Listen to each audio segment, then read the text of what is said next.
Hey YouTube, it's miserable outside today, so I thought I'd come into the garage and give you a look through the MT10 SP dash and its settings and my views and how I think it fares compared to the MT10 standard version with the Olin suspension, different colour scheme and new TFT dash. So stay tuned, we'll have a look through the dash and I'll give you my opinion.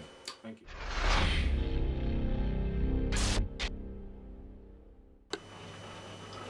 Okay, so let's dive in. So here you can see the night screen mode. So this is what it looks like in the evening. On the right hand throttle hand, anyway, it has a scroll wheel that you can go through. So I'm just going to go into the menu, and I'm going to go into wallpaper, and I'm going to set that street mode back to white. So that's back in white mode. And when I go back to the main screen now, you can see that it's lit up with the background in white. It's easier to read during the day. So you can see along the top there, let me just zoom in a touch. There we go. You've got the quick shifter indicator that the quick shifter is activated. The oil light's on because it's not started, and then you've got the clock top right hand corner. You've got the tachometer across the top. Miles per hour, you've got a shift indicator, which is really nice. Fuel gauge, so you've got various trip meters on the bottom left. You can scroll through them: fuel average, current fuel miles per gallon, trip odometer, and air temperature and coolant temperature.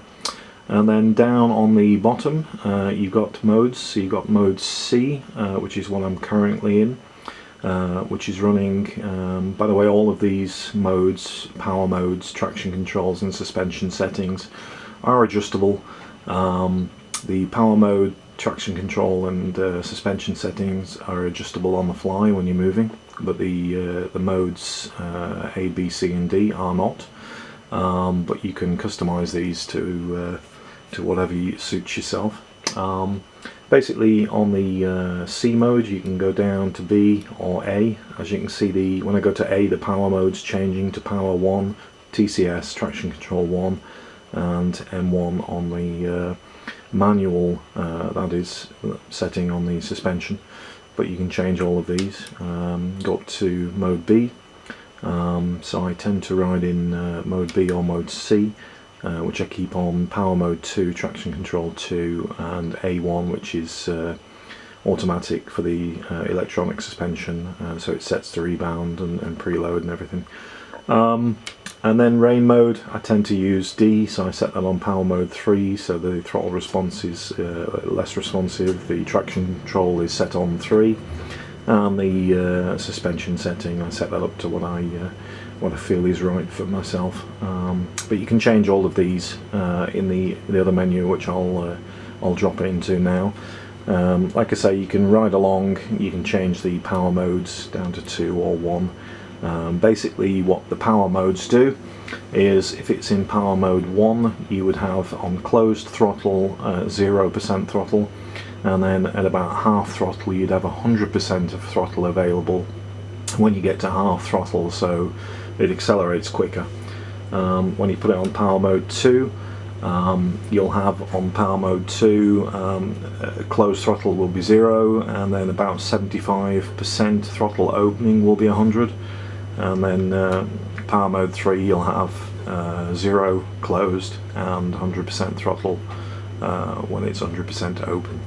So it just alters the throttle response, that's all that does. It keeps the same brake horsepower and full engine power, and then the traction control modes you can change on the fly as well. So TCS 3 is the most intrusive. You don't feel it. The bike will not wheelie in TCS 3. If you knock it down to TCS 2, it will wheelie about a metre in the air before the engine and the IMU work out and put the front wheel down for you. And then TCS 1, it will wheelie all day long, or you can actually hold the left hand control and turn TCS off. So that is what that button does. And then when you go to the suspension settings, you've got A1, which is the hardest track use, A2, so two settings for fully automated with the electronic suspension, active mode 1 for track, active mode 2 for the road, and then you've got 3 manual setups that you can set within the parameters. So that's the bottom of the screen settings and what you can do with them. When you hold the scroll wheel on the right hand side, you go into a further menu, which is the display mode, so you can set the displays that you want on the screens. YRC settings. Oh, I've come out of it. Let's go back in. So YRC, you can go in here and you can set up every parameter you want on the suspension, and even into the dig deep in A1, so electronic suspension A1, A2, M1, 2 and 3, and you can set front compression, front rebound, rear compression and rear rebound on all of those. Recommend that you get it set up though by a professional that knows what he's talking about, like any motorcycle, and have the suspension sag set up for your riding weight, because everyone's different. So that's into the suspension and the modes. You've got a lap timer. Maintenance is for your oil change, and unit is for kilometers or miles per hour. Like I said, wallpaper, you can change the day and night modes depending on what you want. You have a shift indicator setting, so you can basically set when you want the shift indicator light to light up, and it's currently over here. It's not lit up currently because I'm not riding it, obviously, and that will light up at when you want and stop when you want, so you can alter the parameters on that. Shift indicator brightness is self-explanatory. Tack indicator setting, so you can see here from 5000 to 8000 it's green, and then from 8000 to red line it goes to orange.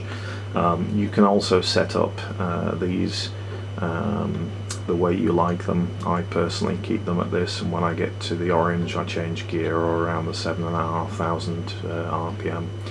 Bike has a quick shifter on it, so it's really smooth for changing the gears, and also a peak indicator, rev limiter, so basically you get a little fluctuation on the rev counter and a little mark where you've just revved up to.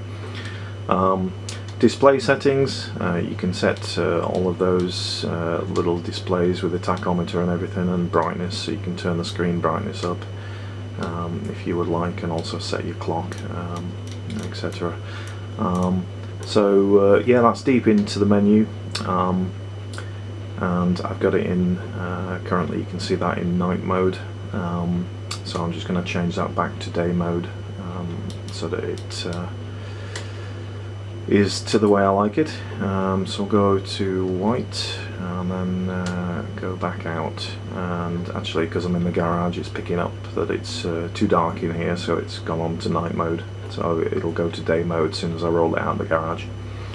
So that's the screen setup. It's quite complicated at first, but you get used to it pretty quick. It's really easy to adjust the power modes, the traction control and the suspension on the fly when you're moving along. The bike also comes with cruise control, so that's really great for motorway journeys.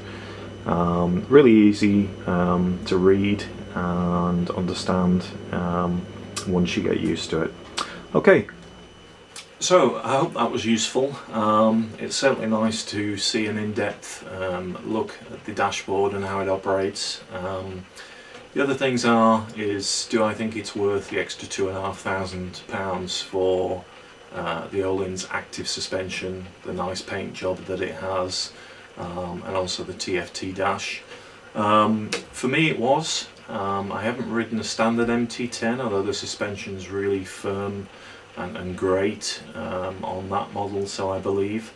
But for me, I just wanted the best that they could offer. If you go to the websites and try and price up the Öhlins front and rear active electronic suspension. Just that alone would be more than the difference you pay at Yamaha for the SP, also including all of the different ECU that it would need to operate that system. So for me it was worth it. Thanks for watching, stay tuned, and another video dropping soon on a full review of the SP and what I think of it.